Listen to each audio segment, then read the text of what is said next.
So, ngayong gabi, basahin muna natin yung teksto natin.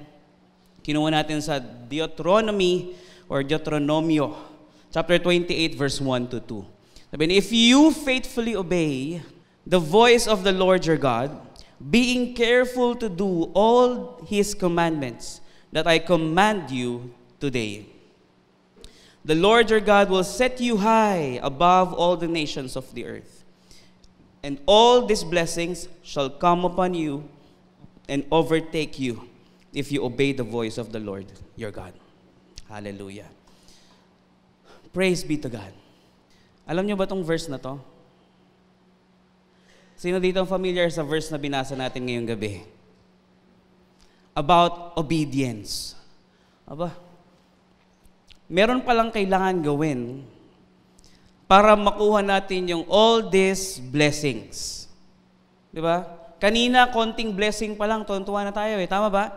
We appreciate every small details na ginagawa ng Panginoon sa buhay natin. Tama? Biruin mo, parking lang. Oh. Yung mga small details, tapos makareceive ka lang ng konting blessing ngayon, tuwan-tuwa na tayo.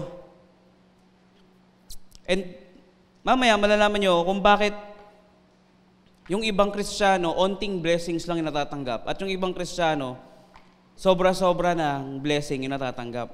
Di ba? Talagang sobra na yung blessing na yung natatanggap natin.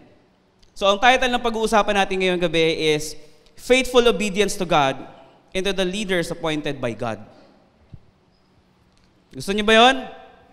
Siyempre, hindi pwedeng hindi. Pag ayaw niyo yun, sayang naman yung pinupunta natin at oras natin dito, no? So let me pray for you. Father God in heaven, may you bless all the ears of these people tonight. May all the ears ay makinig sa iyong salita ngayong gabi. Gamitin mo po ako, O Diyos, upang ihayag ang iyong salita sa mga anak mo na nandito ngayong gabi. And Lord, sa mga wala po dito, may you continue to reveal yourself to them. In the name of Jesus we pray. Amen. So sa himay-himayin natin yung verse na binasa natin kanina.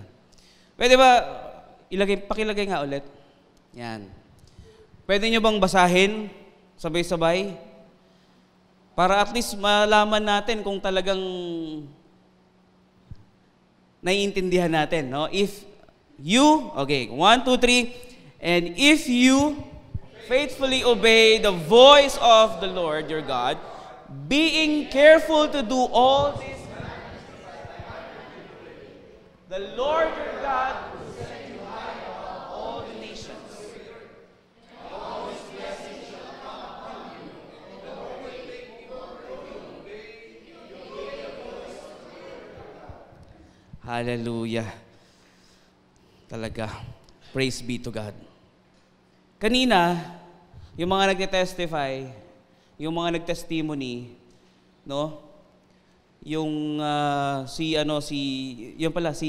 Conyo, 'di ba?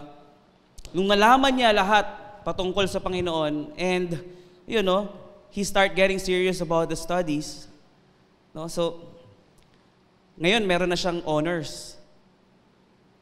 'Di ba? Talaga magkakaroon ng changes eh.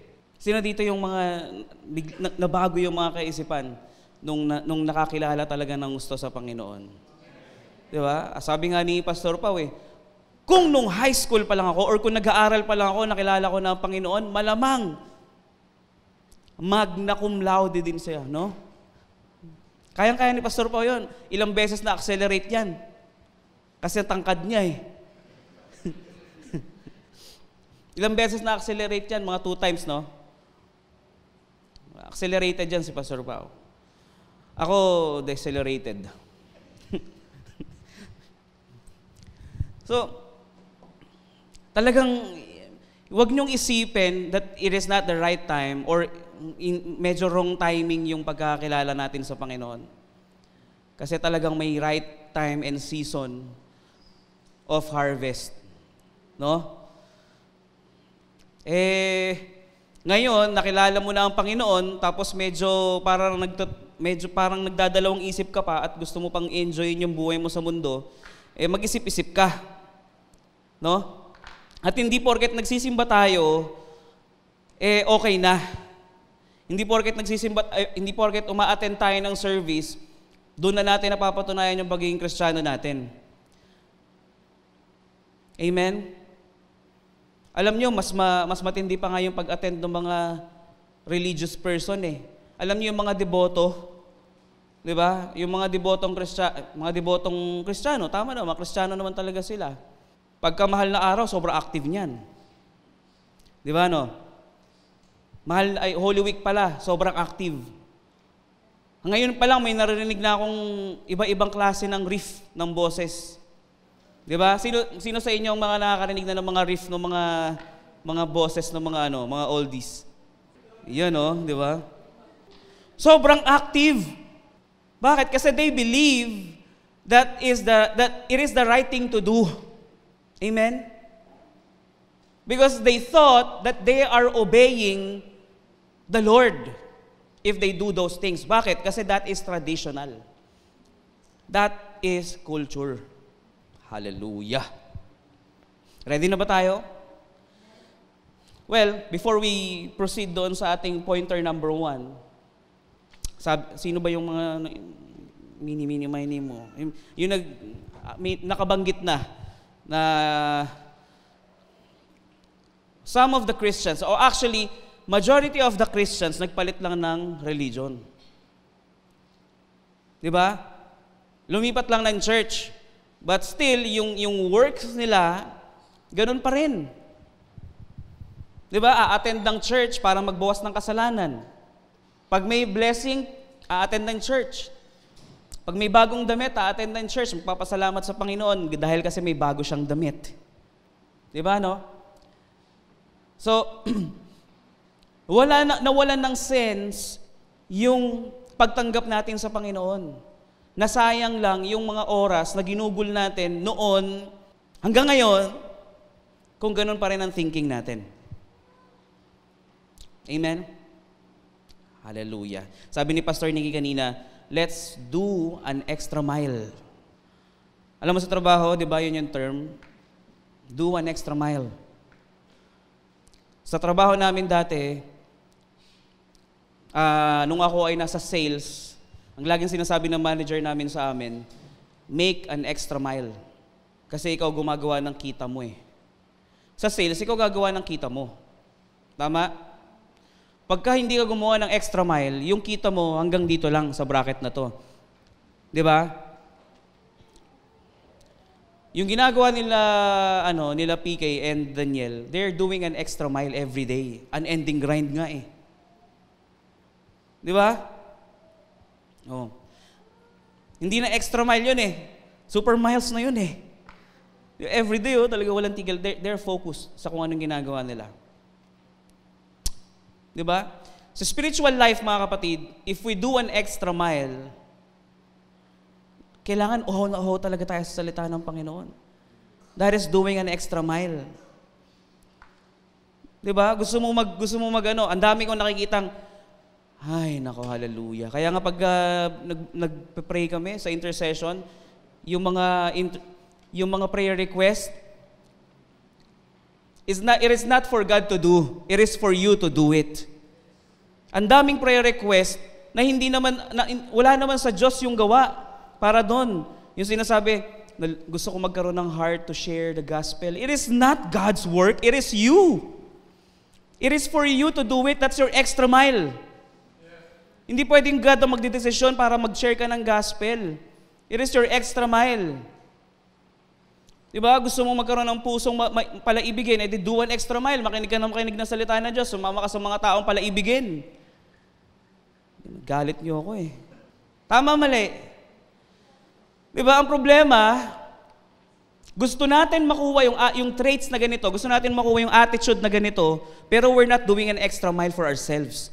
We're just praying for it. Di ba parang sinabi mo, Lord, gusto kong gumanda katawan ko. Please, magbibigay ako ng prayer request sa intercession. Baka sakaling gumanda katawan ko pag nag-pray ako. Di ba? Sa'yo yun eh. Lord, sana magkaroon ako ng pusong maibigin. Di ba? Hindi yung pinagpipray. Pinagdidesisyonan yun. Amen po ba? Sana, Lord, bigyan mo ko ng heart para ipag-pray yung kapwa ko. Ganon mga nakikita kong prayer, sa totoo lang. When we say, do an extra mile, you decide. Hallelujah. Number 1, kanina binasa natin, and if you faithfully obey the voice of the Lord your God, being careful to do all His commandments that I command you today. All right. So, number 1, faithful and careful. Say natin. Yung being careful, being faithful and careful, we must observe being obedient and being disobedient. So there's a huge difference between obedience and disobedience. Tama? Ang disobedience ay hindi mo sinunod. Tama, mali? Alright. Sa obedience, mga kapatid, delay is already disobedience. Pagka sinabi mong wait, pag sinabi ng Lord, gawin mo to ngayon, sinabi mong wait, that is procrastination, that is already disobedience. Gagawin mo pa rin naman eh. Tama, andun pa rin naman yung isip mo, gagawin ko yan, Lord, pero wait lang. Do you think you still obey? Tayo mga Pinoy, mahilig tayo sa procrastination. Procrastination. Mahilig tayo dyan eh, yung pwede naman natin gawin ngayon, ipagpapamamaya mo pa. Tapos yung pwede mong gawin mamaya, hanggang gagawin mo na bukas na lang, tapos kinabukasan, sasabihin mo mamaya na lang, hanggang di mo na magawa. Di ba? Obedience is being responsive and active. Hello? Di ba? Pagka sumusunod tayo, pag sinasabi natin that we are obeying God, kailangan maging faithful tayo and maging careful tayo doon sa pagsunod natin sa Panginoon. Alam mo yung mabusisi ka, yung pag sinabi, susundin mo agad, that is being careful. Dahil onting pagkakamali mo, disobedience na yun. Tama ba? Alright? So be careful and be faithful and careful in obeying the Lord, the voice of God. Amen? Eh, ang problema, wala nga marinig eh. Di ba? Ang problema sa ibang Kristiyano, wala pa silang audible voice na naririnig. No, kaya ang nangyayari, kung ano na lang yung nasa isip nila, sasabihin nila, Lords, kayo nang bahala sa akin. Kayo nang bahala dito sa gagawin ko. Wala. Walang obedience na nangyayari. Ang nangyari, tinanggap lang si Jesus, pero wala nang pagsunod. Luke chapter 4, verse 46, this is very hurting verse sa mga Kristyanuhan lang. Why do you call me Lord, Lord, and not do what I tell you? Di ba? Ano ba sabi ng Panginoon? Repent, for the kingdom of God is at hand. Love your neighbor as you love yourself. Love your God with all your heart, with all your mind, with all your soul. Pero bibihira kayong makakita. No? Bihira natin makita yan sa mga kapwa nating Kristiyano. Tama? If you can't hear an audible voice from the Lord, pumunta ka sa Biblia, may makikita ka kung anong dapat mong gawin. Tama, mali? Hindi mo kailangan mag-antay ng boses ng Panginoon para may gawin ka. Basahin mo lang ang Biblia mo, may makikita ka. Di ba? Simpleng loving our neighbor as we love ourselves. That is being careful and faithful sa pagsunod sa Panginoon. Tama po ba? Marami tayong excuses pag nadidisobey natin ang ating Panginoon. Kesyo medyo malabo kasi, no? Kesyo busy kasi tayo. Di ba? We are so preoccupied. Lahat tayo guilty dito. Amen po ba? Walang excuse dito sa gabing ito. Wala pong mawawala sa atin if we obey the command of the Lord. Hebrews chapter 13 verse 17, have confidence in your leaders and submit to their authority. Because they keep watch over you as those who must give an account. Do this so that their work will be a joy, not a burden, for that would be of no benefit to you. No? Kaya nga sinasabi namin mga pastor, sa tuwing nakikita namin that you are growing spiritually, kagalakan sa amin yun eh. Diba? Hindi na burden. Pag lumabas kayo ng simbahan na ito, at tinanong, Kristiyano ka? Proud ka pa, no? Yes! Saan ka nagsisimba? LCC. LCC, praise the Lord, no? Grabe yung pag-ibig ng Diyos sa atin, no? Nag-uusap-usap na yun kayo, no? Alam mo ba yung yung dalawang command na binigay sa atin ng Lord? Sabi mo naman, hindi, 10 commandments yun eh. Makikipag-contest, makikipag-debate ka na, no? Hindi, 10 commandments yun, bro. Hindi, di ba? Si Jesus binigyan tayo ng 2 commandments. Hindi, grabe ka naman. 10 commandments yun. Nakipagtalo ka na. Saan ka nga church ulit? LCC. Sino pastor nyo? Pastor Nicky. Mira ba? Tapos pag nakita si Pastor Nicky, Pastor, yung member niya po hindi alam yung 2 commandments. 10 commandments po ang alam niya. Siyempre, mambihira na ka.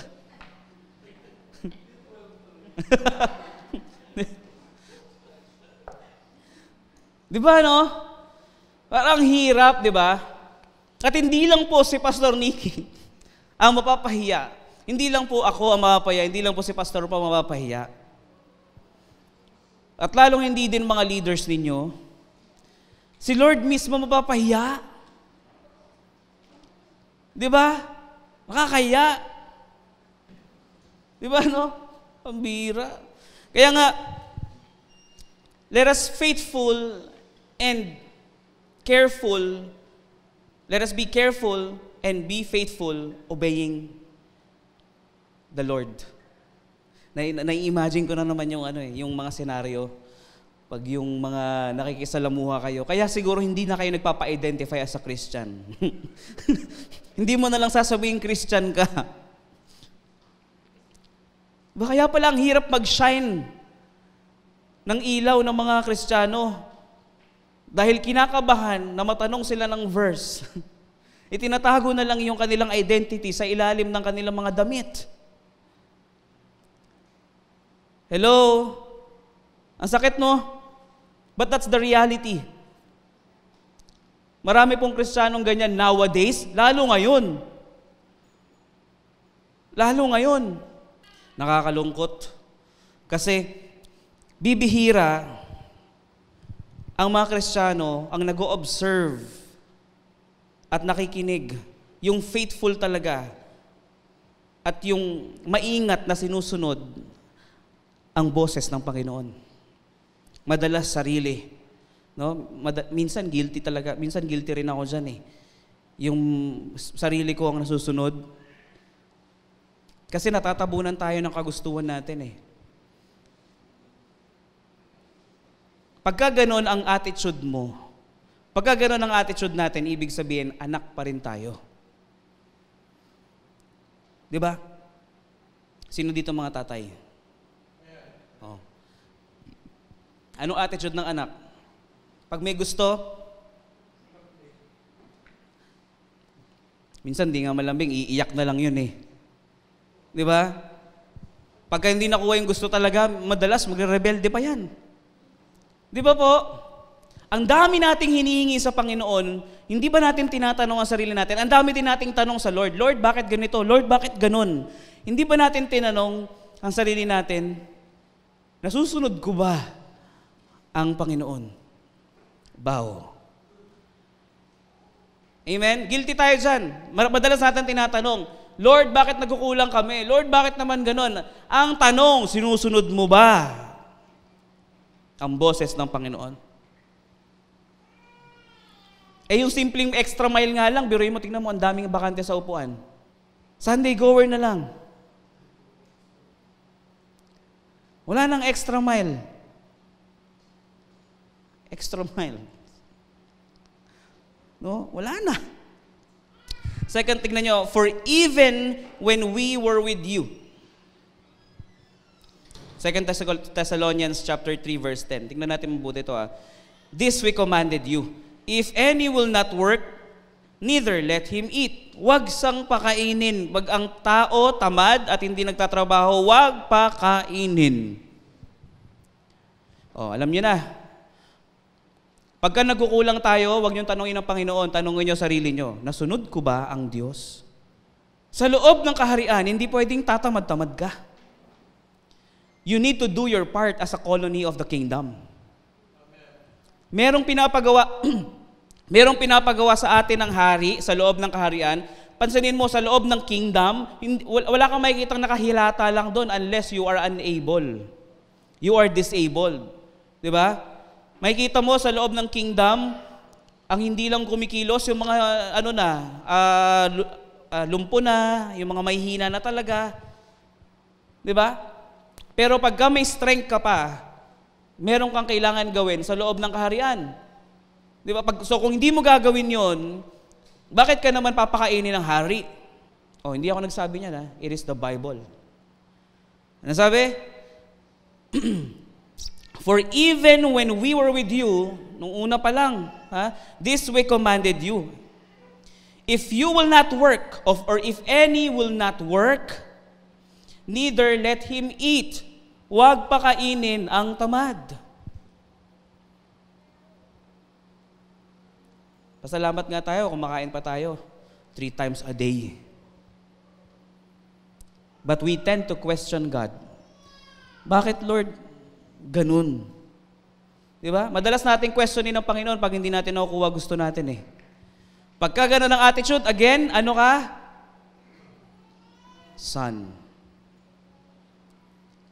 Tama, mali? Son ka pa lang. Son ka pa lang. Diba, no? Ganun ang mga bata Pagka hindi nakukuha gusto, iiyak. Tama, mali? Kahit naman hindi na bata, basta yung mga immature pa, pagka hindi nakuha gusto, hindi na iiyak yan. Magre-rebelde na yan. Mag-walk out na yan. Hindi na magsisimba yan. Tama? Marami tayong Kristiyanong kilalang ganyan. Di ba? Pagka hindi nakuha yung prayer, pag hindi nasagot yung prayer request, kita mo, marami nang hindi nagbibigay ng prayer request. Kasi yung prayer request nila malamang hindi pa natupad. Naghihintay pa ng appointed time yun . Yung prayer . At saka madalas siguro, prayer nila, selfishness. Amen po ba? Hindi na nasagot. Wala na nagbigay ng prayer request. Iilan na lang. Tapos yung iba, tinatamad na magsimba kasi wala . Hindi natutupad yung prayers. Hindi natutupad yung mga hiling sa Panginoon. Tama, mali? Ngayon, pag hindi tayo sumusunod sa Panginoon, it will correct us. Yung mga hindi natin pagsunod sa Panginoon, yun yung magiging correction natin. Gusto niyo ng verse? Gusto niyo ng verse? Ayaw niyo? Naniniwala na kayo? Bibigyan ko kayo ng verse. Jeremiah chapter 2 verse 19. Your own wickedness will correct you. Di ba? Ang hindi masunurin sa Panginoon, hindi careful and faithful sa pagsunod sa Panginoon is wicked. Amen? Your own wickedness will correct you and your backslidings. Hindi porket umaattend ka pa ng pa-job sa church, hindi ka pa nagba-backslide. Yung hindi ka lang maniwala sa gawain ng Panginoon, that's a sign of backsliding. Yung wala ka ng joy sa pag-attend sa church, yung wala ka ng joy pag nakakita ka ng brethren mo, that's a sign of backsliding. Amen? And your backslidings will rebuke you. Diba?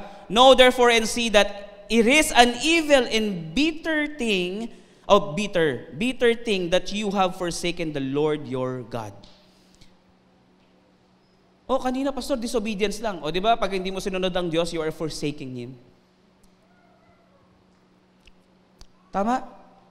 Pag hindi natin sinusunod ng Panginoon, pagka binabaliwala natin ang boses ng ating Panginoon, we're already forsaking Him. Amen? And the fear of me is not in you, says the Lord God of hosts. No? If you are not obeying God, if you are disobeying the Lord, your wickedness will correct you and your backsliding will rebuke you. Amen? Ibig sabihin, yung fear of God, wala sa'yo. Diba, pag takot tayo sa Panginoon, we are faithful and careful to obey His commands and His voice. Tama? Pag may sinabi pa lang siya sa'yo, you will definitely do it immediately. Tingnan nyo mga kapatid, pansinin nyo. Kahit sa trabaho natin, kahit sa loob ng bahay, pag may inutos ang tatay sa anak at hindi sinunod ng isang anak, sa iba iuutos. Hello? Andiyan ba kayo? Sa trabaho, pag may inutos sa iyo ang boss mo, sino ba dito nagtatrabaho? Pag may inutos sa atin ang boss natin, o yung mga kahit sa teacher, di ba? Para makarelate yung mga estudyante. Leaders na lang. Ayaw yun ang boss eh. Pag may inutos sa atin yung leaders natin at hindi natin sinunod agad, anong ginagawa? Inuutos sa iba. Hanggang sa hindi ka nauutusan kasi ayaw mo sumunod. Tama, mali? Di ba may ganong mga instances? Ayaw ka nang utusan kasi wala kang kwenta. Sa madaling salita. Tapos pagdating ng araw, magtataka ka, bakit walang pinapagawa sa akin ng Lord? Hindi ka sumusunod eh. Ba't ka pa uutusan? Di ba? Hindi porket hindi ka na inuutusan, mahal na mahal ka. Diyos ko, Lord. Sa loob ng bahay, mga kapatid, minsan nag-uusap kami ng nanay ko, Ma, ba't tayo mo utusan yung ibang kapatid ko? Bakit pag tuwing ako dumarating dito, ako inuutusan mo? Meron ako sariling pamilya, Ma. Pag tuwing makikita mo ako, pagbungad di parang sa akin, Ma, good morning. Ay, Lucky, bili ka nga ng ganito. yun agad bubungad. Nalaman ko, na-realize ko, kasi ako pala lagi yung mabilis sumunod. Di ba? Di ba, no? Ma, utusan mo naman si Gab. Alam mo namang hindi sumusunod dyan, pambira. Di ba? Alam mo namang hindi sumusunod dyan eh. Pero ngayon, nagbabago na si Gab. Nauutusan na. Pag sinabi ni Kuya Daniel niya na, Gab, kuha mo akong tubig, kahit inaantok yun. Ba naman si Kuya Daniel, kukuha pa rin. Di ba? Nagbabago eh, nagmamatured. No? Nakikita nyo? Kaya huwag niyong isipin na porket di kayo inuutusan, mahal kayo. Pag inuutusan kayo ng inuutusan, pagod man kayo, at least mahal naman kayo. Amen? At tandaan ninyo, kung sino yung madalas utusan, yun ang nako-compensate. Kung sino yung madalas utusan at sumusunod, yun ang madalas nako-compensate. Diba? So, sino yung madalas na sumunod, yun ang nako-compensate. Pansinin niyo yan. Kahit sa mundo, kung sino yung nagpapaalila ng lubos, madalas sumusunod, yun ang laging may compensation. Alam natin yan. Pag yung walang pakinabang, yung uutusan mo, pambihira. Tapos manghihirit sa'yo, Sir, baka pwedeng alam niyo, para hindi ka nalang ma-offend, di ba? Ay, pasensya na, wala akong wala akong ngayon ditong dala eh. Para hindi ka nalang ma-offend. Pero sa totoo lang, ayaw ka bigyan kasi nga, ang hirap mong utusan. Tama? Ganun lang. Kasi, naalala ko si Bricks dati, Nak, punta ka dito. Andun agad dyan. Ayusin mo to. Ayusin mo to. Lahat nagagawa niya. Yung pwede kong ipa-fixer sana, kaya niya palang gawin, mas napapamura pa ako. Di yung ibigay ko sa fixer, sa kanya ko ibibigay.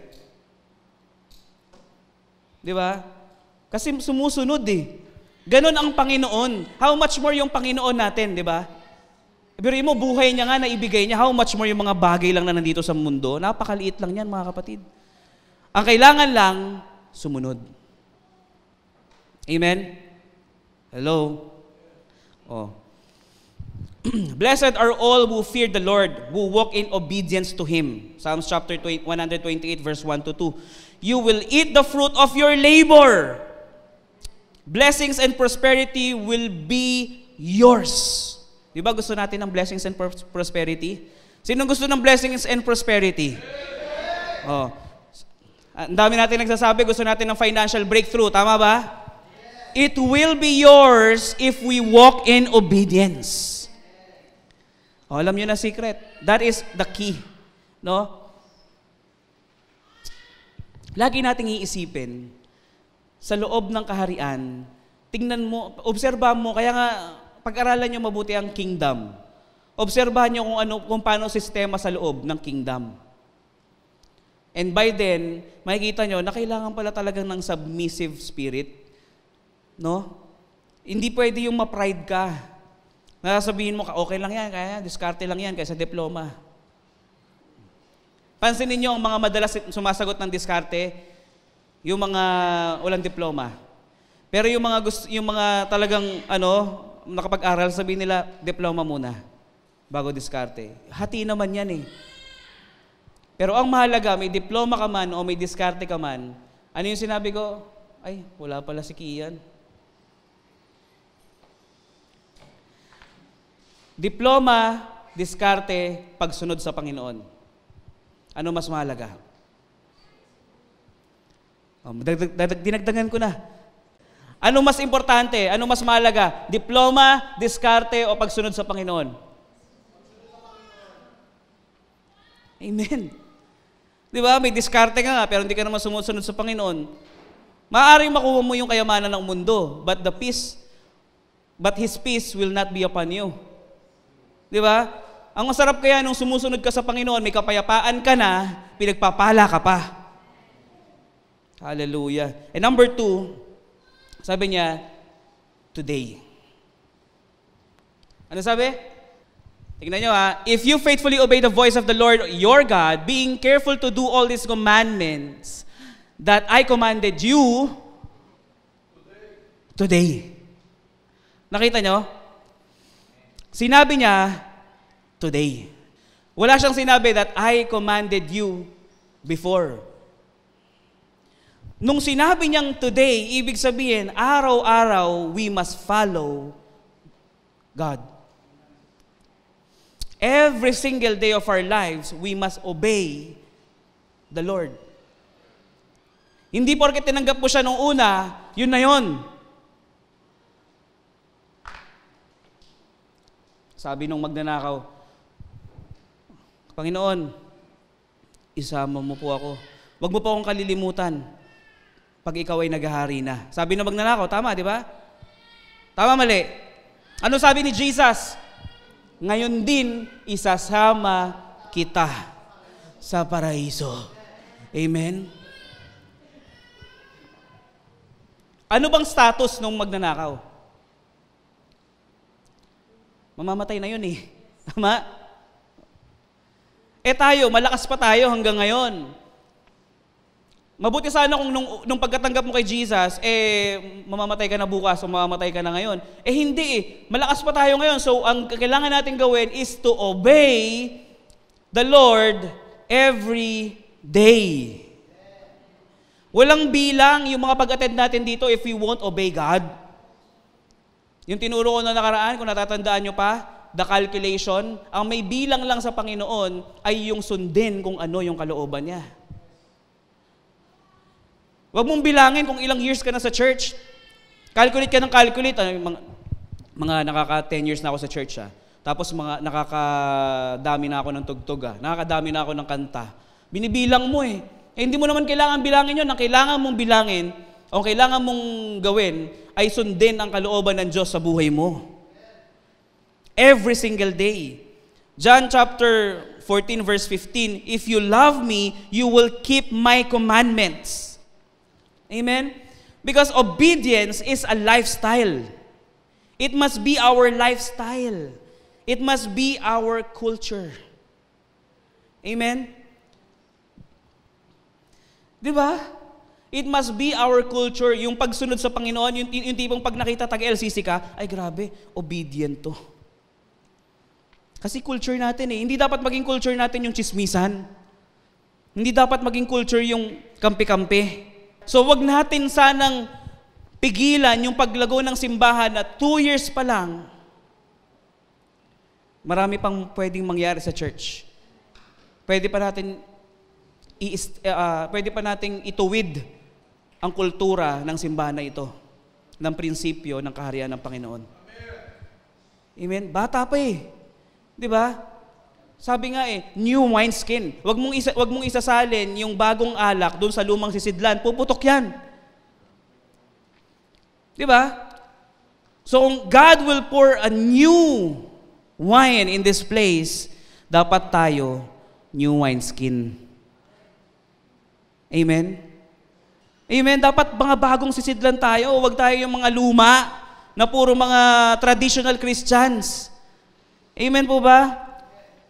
Kailangan tayo yung magpadisiplina sa ating Panginoon. Okay? So discipline. Sabi ni Amba Jade, nakita ko dun sa sa post niya nung kanina umaga. Sabi niya, I only begin to come into my senses. No, inano ko na lang, pinarapraise ko na lang. We'll only begin to come into our senses and understanding our Father's strictness, discipline, and love when we also become a father ourselves. Alam mo, doon ko naintindihan yung pagiging stricto ng tatay ko nung ako'y naging tatay din. Hindi porket pinagbabawalan ka o maraming inuutos sa'yo, kinamumuhian ka na. Our Father is just discipling us. Our Father is just training us to be like Him. Hello? Andyan ba kayo? Di ba? Gusto mo kasi yung anak mo maging katulad mo. Kaya pinapagawa mo sa kanya yung mga bagay na dapat niyang gawin na para sa'yo ay tama.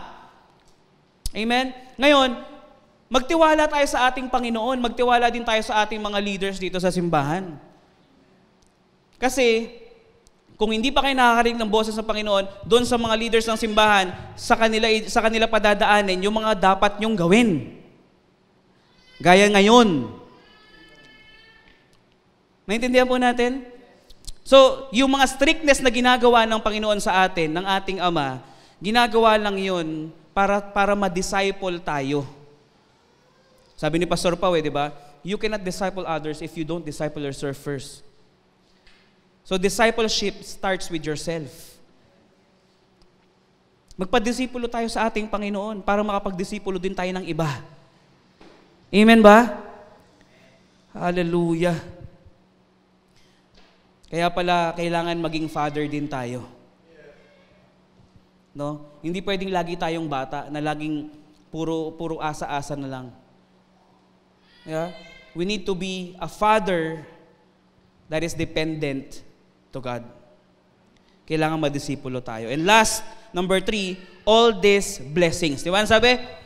Today, di ba? So every single day, we must obey the Lord. Every day. And sabi, the Lord your God will set you high above all the nations. Gusto niyo yun? You should be the head and not the tail. And all the blessings shall come upon you. Pag sinabing shall, it is a must. Hindi siya optional. When you do all these things, when you obey the Lord, all these blessings shall come upon you and overtake you. Kaya masasabi mo na, so blessed, I can't contain it. So much, I've got to give it away. Hallelujah. Hindi nyo na kailangan mag-isip. Pansinin nyo ang anak na laging masunurin, hindi niya na iniisip kung anong mangyayari bukas o mamaya eh. Kasi tiwala siya sa tatay niya. Tama ba? Pagka masunurin tayong anak, alam mo hindi ka pababayaan ng tatay mo. Kaya tayo nag-aalala kung anong kakainin natin bukas, kung anong gagawin, kung anong mangyari next week, kung anong mangyari next month, next year, at sa mga susunod pang taon, kasi you are not obeying God. That's very simple. But if you are confident with our God, hindi ka mag-aalala kung sumusunod ka sa Kanya. Amen? Hindi, pambihira, tingnan mo, kung pagka ikaw ay nasa loob ng kaharian ng Diyos, hindi mo naiisipin kung anong mangyayari bukas kasi kumpiyansa ka sa hari mo eh. Tama? Hindi ka na magtatampo kung bakit pinahihintulutan niya yung mga bagay na ito na mangyari sa'yo. Kahit na sumusunod, despite the fact that you are obeying God every day, pero meron pa rin dumarating na pagsubok sa'yo, hindi ka magtatampo kasi dinidisiplina ka, dinidisciple ka ng ating Panginoon. Magpadisiplina tayo at magpadisipulo tayo sa Panginoon. Amen? Hallelujah.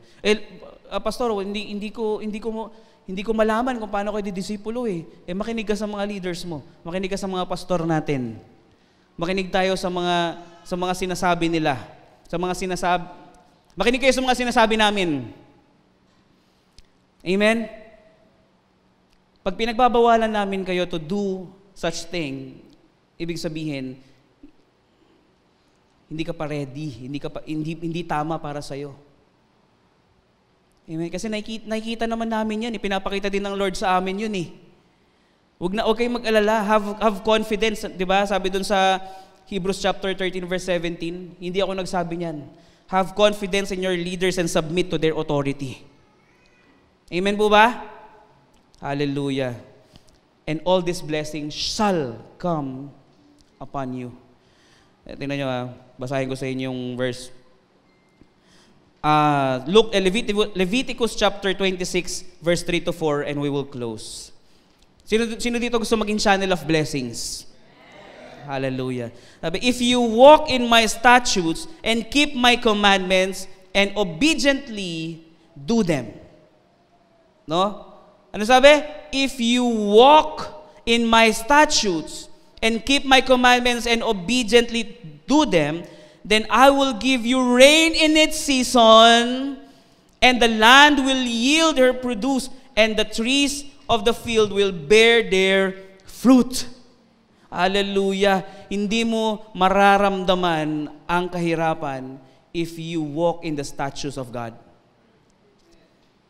Alam mo, if you are a colony of the kingdom, hindi mo iisipin kung alam mo yung kingdom mo ay prosperous. Kung alam mo yung kingdom mo ay masagana, hindi mo iisipin kung ano mangyayari kinabukasan.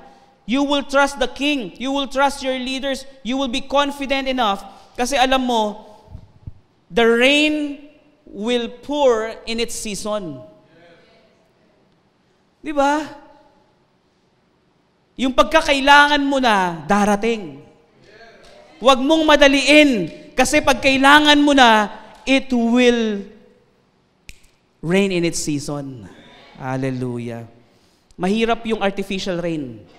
Hindi healthy. Huwag nating pilitin umulan. Huwag kahit anong gawin mong kapasayaw-sayaw ng ganun. Hindi yan uulan pagka hindi kinaloob ng Diyos. Di ba? Ibig sabihin, pag umulan, season na yon. Nararapat lang at karapat dapat yon sa oras na yon. Kaya magpasalamat tayo sa Panginoon. Amen? Hindi tayo pagkukulangin ng Diyos. Hallelujah. May natutunan? Anong kailangan? Obedience. Faithful and careful obeying the voice of God. Okay? Iba po yung sumunod ka lang, pero delayed naman, it is obedience yon. Okay? So, kailangan maging faithful and careful tayo sa pagsunod sa Panginoon. Pangalawa, today, let us be consistent in obeying God. Hindi mo pwedeng makuha yung pangatlo pag hindi mo ginawa yung una at pangalawa. May prerequisite po yun. Hindi porket sumunod ka ngayon, bukas pwedeng hindi na. Ang sinabi ng Panginoon, today, mayroong pinapagawa sa atin ng Diyos every day. Amen? Kaya ka buhay pa ngayon kasi may pinapagawa pa ang Diyos sa'yo, araw-araw. Pag natapos ang buhay mo, that's the time you can stop obeying God. Kasi sa langit, wala ka nang kailangan sundin kasi natural na natin gagawin. I mean, sa kingdom. Di ba? Naintindihan natin? Hallelujah. May natutunan? Hallelujah. Let us all stand and pray.